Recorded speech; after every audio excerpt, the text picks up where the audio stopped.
শিকাৰ লাগে শিকাৰ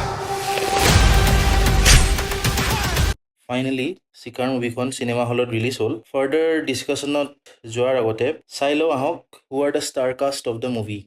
মুভিখনত আছে জুবিন গাৰ্গৰ লগত ধ্যানী মোহন, সিদ্ধাৰ্থ শৰ্মা, উৰ্মিলা মহন্ত, আন্তৰিক চহৰীয়া, আদিল হুছেইন, পল অনিল আৰু লগতে বহুত এক্টাৰ্ছ।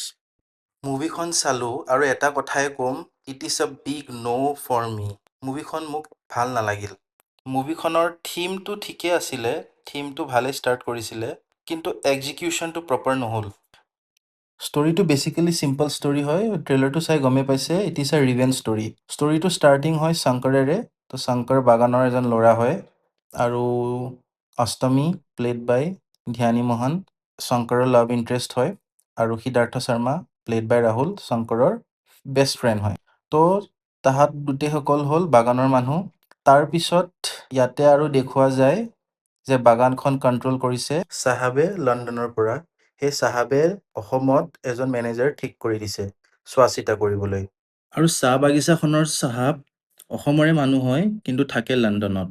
সেয়াই আৰু ষ্টৰিটো চিম্পল হয় যে অপাৰেশ্যনৰ কথা দেখুৱাই যায় অলপ, কেনেকৈ অপাৰেছ কৰে। চাহ, পানী, ৰেচন, হস্পিটেলৰ যোনবিলাক সুবিধা হয় সেইবিলাক সুবিধা নিদিয়া হয়। উইমেন ট্ৰেফিকিঙৰ কথা কোৱা হয়। দেন মাৰিজুৱানাৰ ইলিগেল স্মাগলিঙৰ কথা দেখুওৱা হয়। তো এইবোৰ ইছ্যুছৰ ওপৰত ফ'কাছ কৰা হৈছে, কিন্তু ভালকৈ এক্সিকিউশ্যন হোৱা নাই। তো নেক্সট ষ্টৰিটো কি হয়, আপোনালোকে ট্ৰেইলাৰ নিশ্চয় দেখিছে যে কোনোবা এজনৰ ডেথ হয়। এণ্ড সেইটো কাৰণে শংকৰ প্লেড বাই জুবিন আৰু ৰাহুল প্লেড বাই সিদ্ধাৰ্থ শৰ্মা যাব লগা হয় লণ্ডন। তাৰপিছত তাহাঁতে ৰিভেঞ্জ লয়। That is the story. Acting ক'বলৈ গ'লে ইমান খাছ লগা নাই। চব এক্ট্ৰেছবোৰে ট্ৰাই কৰিছে, but it is not that impactful. সেই ইম'শ্যনছটো ক্ৰিয়েট কৰিব পৰা নাই। জুবিন দাই ট্ৰাই কৰিছে, কিন্তু জুবিন দাইও পৰা নাই। কিছুমান চিনছত এটা পাৰ্টিকুলাৰ কেৰেক্টাৰৰ ডেথ হয়, সেই চিনটোত মানে যোনটো ইম'শ্যনছ ক্ৰিয়েট কৰিব লাগিছিল সেই ইম'শ্যনছটো একদম ওলাই অহা নাই। ডাইলগ ডেলিভাৰী একদম কেজুৱেল যেন লাগিছে। এনেকুৱা চিন আছে য'ত মানে ইম'শ্যনেল চিন হয়, মানে কান্দিব লাগে, ঠিক আছে, সেইটো এক্টিং কৰিছে, কান্দাৰ এক্টিং কৰিছে, কিন্তু সেইটো ফিল কৰা নাই। মানে অলপ হেৰি টাইপ লাগিছে, অলপ ফেক নিচিনা লাগিছে। তো ট্ৰাই কৰিছে, ন' ডাউট জুবিন দাই ট্ৰাই কৰিছে, কিন্তু মানে হোৱা নাই আৰু সেইটোৱে ক'ব বিচাৰিছোঁ। বাকী সিদ্ধাৰ্থ শৰ্মাৰ কমিক টাইমিং কিন্তু মানিব লাগিব। যিমানবোৰ চিনছ দিছে এটা জ'ক লেণ্ড কৰিছে আৰু চব মানুহে হাঁহিছে। তেখেতৰ কমিক টাইমিং ভাল হৈছে। বাকী যিমানবোৰ এক্টাৰ্ছ আছে, ধ্যানী Mohan, Urmila Mahanta, Antarik Saharia, Adil Hussain, their acting are okay, average, not that good. যদি এখন মুভিত যদি ইম'শ্যনছ বিল্ড কৰিব নোৱাৰে, অ'কে, দেন আপুনি জানিব যে এক্টিং ভাল হোৱা নাই। That is the thing. মুভিখনৰ স্ক্ৰীন প্লে ষ্টাৰ্টিং ঠিকে কৰিছিলে, কিন্তু মানে পিছলৈ গৈ পেলাই মানে ঠিক নহ'ল। লণ্ডনৰ পাৰ্ট আছিলে, পাৰ্ট 2 যদি ইণ্ডিয়াত কৰিলে হয় বেছি ভাল হ'লে হয়। বাৰু সেই আৰু মুভি ডিমাণ্ড কৰিছিলে সেইকাৰণে লণ্ডনত শ্বুট কৰিছে, সেইটো কথা বেলেগ। বাট একৰ্ডিং টু মি আৰু ইণ্ডিয়াত যদি কৰিলে হয় বেছি ইম্পেক্টফুল হ'ল হয়। মানে বাহিৰৰ কাণ্ট্ৰিত গৈ পেলাই মানে সেইটো মানে ফিল কৰা নাই, কথাটো সেইটোৱে। বাকী ষ্টাৰ্টিং ঠিকে আছিলে, কিন্তু পিছলৈ গৈ পেলাই মানে মুভিখন বহুত শ্ল' হৈ যায় আৰু চিনছবিলাক কাটিং যোনটো কাট কৰিছে বহুত ফাষ্ট কাট কৰিছে আৰু ফাষ্ট পেচ একদম। চ' মানে সেইটো কানেকশ্যনটো হোৱা নাই।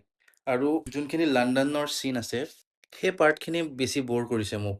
মানে তাৰে আগত যোনখিনি মানে অসমত দেখাইছিলে সেইখিনি ঠিকে আছে, তাৰপিছত যেতিয়া লণ্ডনত গৈছে সেইখিনি বেছি ব'ৰ কৰিছে। যদিও ট্ৰাই কৰিছে, আই ডিড নট ফিল ইট। আৰু কিছুমান বস্তু দেখাইছে তাহাঁতে যেনেকৈ লণ্ডন গৈ পায়, ইট ইজ নট ইজি যে তেনেকৈ লণ্ডন যোৱাটো, কিন্তু বহুত সহজে দেখাই দিছে যোৱাটো আৰু অহাটো। সেই বস্তুটো মানে অলপ মানে কনফিউজিং আৰু কেনেকৈ গৈ পালে, কেনেকৈ ৰিটাৰ্ণ কৰিলে, ডেট ইজ কনফিউজিং। বাকী য়েছ, আৰু এটা কথা, স্ক্ৰীন প্লেটো কিয় এনেকুৱা কৰিছে মই গম নাপাওঁ। মানে বহুত ফৰেনাৰ্ছ ইনভল্ভ আছে মুভিখনত, সেইকাৰণে মানে ইংলিছত অবভিয়াছলি ইংলিছৰ কনভাৰ্চেশ্যনে হ'ব। তো সেইখিনি মানে তলত কি কৰিছে, ছাবটাইটেলছ দি দেখাই দিছে। এতিয়া কথাটো হ'ল আমাৰ এইটো জেনেৰেশ্যনে আমি ছাবটাইটেলছ পঢ়ি পেলাই আমি মুভিখন চাব পাৰোঁ, we are use to it. কিন্তু এই মুভিখন হ'ল অসমীয়া মুভি, আৰু অসমীয়া মুভি আমাৰ পেৰেণ্টছেও চাবলৈ আহে বা ককা আইতাহঁতেও চাবলৈ আহে। So' they are not used to reading subtitles and ৱাচিং মুভি। ঠিক আছে, মই ক'বলৈ গৈছোঁ মানে ওচৰত কালি মানে আইতা এজনী বহি আছিলে, তো তেখেতে বুজি পোৱা নাই মানে কি কৈ আছে আৰু মানে ইংলিছত কি কৈ আছে বুজি পোৱা নাই। মানে এনেকুৱা কৰিব পাৰিলে হয় বহুত মুভিছত দেখিছোঁ, সেইটো কিয় কৰিলে মই নাজানো। বহুত মুভিছত কি কৰে মানে যোনটো আপোনাৰ কনভাৰ্চেশ্যন হয় ফৰেনাৰ্ছ আৰু ইণ্ডিয়ানৰ মাজত, বা এনেকুৱা বহুত বলিউড মুভিজ আছে তাতে মানে কনভাৰ্চেশ্যনটো তাহাঁতে ইংলিছতে কৰি থাকিব, কিন্তু কথাখিনি মানে হিন্দীত ক'ব আৰু হিন্দীত মানে ডাবিং কৰি দিয়ে। তেনেকুৱাকৈ কৰা হ'লে মানে বহুত অলপ হ'লেও ফিল কৰিলে হয়, কিন্তু সেইটো নকৰি পেলাই মানে কনভাৰ্চেশ্যনখিনি ইংলিছত ৰাখিছে যে that is the problem, that was the problem in the movie. সেইটো মই বুজি নাপালোঁ কিয় কৰিলে, স্ক্ৰীন প্লেটো এইটো মানে কিয় তেনেকৈ স্ক্ৰীন প্লেটো লিখিলে মই সেইটো বুজি নাপালোঁ। বাকী ডাইলগখিনি লিখিছে ঠিকে লিখিছে, কিন্তু এক্টাৰ্ছখিনিৰ ওপৰত কথা আৰু কেনেকৈ ডাইলগ ডেলিভাৰী কৰে, তো সেই ডেলিভাৰীখিনি মানে টাচ কৰিব পৰা নাই। ইম'চনেল পাৰ্টছখিনিতো একদম টাচেই কৰা নাই। ঠিক আছে, আৰু স্ক্ৰীন প্লে মানে এনেকুৱা হয় মানে ছং চলি আছে আৰু ছঙৰ লগতে মানে মাৰ্ডাৰ চলি আছে, তো সেইটো ফিল কৰিব লাগে মানুহে, সেইটো মানে ফিল কৰা নাই। মানে গানটো চলি আছে, ঝুমুৰ গানটো চলি আছে, ছাইডত মাৰ্ডাৰ হৈ আছে, তো মানে দুটা ছাইডত মানে এটা গান দেখাই আছে, এটা ছাইডত মাৰ্ডাৰ দেখাই আছে, তো সেইটো ফিল কৰা নাই। মানে ট্ৰাই কৰিছে, মানে ইম্পেক্ট দিব ট্ৰাই কৰিছে, কিন্তু ইম্পেক্ট হোৱা নাই, টাচ কৰা নাই, ফিল কৰা নাই। That is the thing. So' screenplay is weak in this movie. No' doubt try কৰিছে, but it is weak according to মি।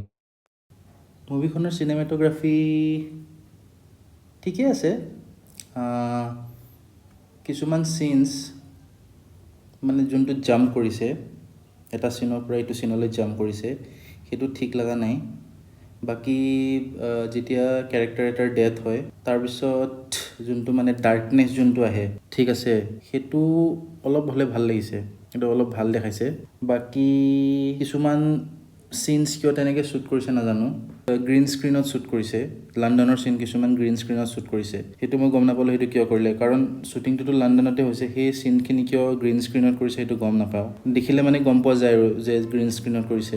আৰু বাকী হ'ল এটা একশ্যন ছিকুৱেঞ্চ আছে য'ত কাৰ চেছ হয়, VFX আৰু ৰিয়েলৰ লগত মিক্স আছে, সেইটো মানে কিয় মানে VFX ইউজ কৰিছে গম পোৱা নাই, কিন্তু সেইটো মানে পূৰা একদম গেমৰ নিচিনা লাগিছে। ঠিক আছে, VFX ইউজ কৰিলেও মানে লাগিছে যে it is like a game. সেইটো কৰিছে চাগে বাজেটে এলাউ কৰা নাই, কাৰণ তাতে বহুত এক্সপ্ল'জন চিনছ আছে, কিন্তু সেইটো মানে অলপ মানে গেমছ দৰে লাগিছে আৰু। বাকী একশ্যন ছিকুৱেঞ্চেছ অ'কে, ইমানো ভাল হোৱা নাই, ঠিকে আছে, আৰু ইমান বেছিও দেখুওৱা নাই, ইমান কমো দেখুওৱা নাই, অ'কে। কিন্তু লাষ্টত যোনটো ফাইট আছে, এটা ফাইট আছে জুবিন দা আৰু এটা ভিলেনৰ মাজত ফাইট আছে, সেইটোত মানে এটা ইফেক্ট ইউজ কৰিছে, মানে খেৰ উৰি থকা ইফেক্ট ইউজ কৰিছে।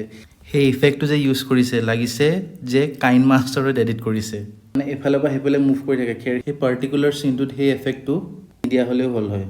ঠিক আছে, বাকী অ'কে, এছামিজ মুভি হিচাপে ভাল এটা ট্ৰাই কৰিছে, মানে শ্বুটিংখিনি মেক্সিমাম লণ্ডনতে কৰিছে, সেইটো ভাল লাগিছে, এনেকুৱা এটা এটেম্প কৰিছে। এছামিজ মুভি ভাল পাওঁ মই, এনেকুৱা নহয় যে ভাল নাপাওঁ, কিন্তু যোনটো বস্তু ভাল নালাগে সেইটো মই নিশ্চয় ক'ম, কাৰণ মই মুভি ওপৰেদি নাচাওঁ, মই মুভি একদম ডিপ গৈ চাওঁ। জুবিন দা যদি ভাল এক্টিং কৰে মই জুবিন দাৰ এক্টিং ভাল বুলি ক'ম, আৰু যদি বেয়া এক্টিং কৰিছে মই বেয়া বুলি ক'ম। ঠিক আছে, মই বিদুৰবাই নিচিনা মুভি এপ্ৰিচিয়েট কৰিছোঁ, আৰু মই চিকাৰ মুভি এপ্ৰিচিয়েট কৰিছোঁ, এনেকুৱা নহয় যে এপ্ৰিচিয়েট কৰা নাই, কিন্তু কিছুমান এলিমেণ্টছ ভাল লগা নাই, সেইকাৰণে মই সেইখিনি কৈছোঁ। বাকী I do support Assamese movies, মুভিখন নিশ্চয় গৈ চাব মুভি হলত, it is a one time watch, নিশ্চয় চাই ভাল পাব। বাকী থেংক ইউ ফৰ ৱাচিং my channel, Jay I Assam.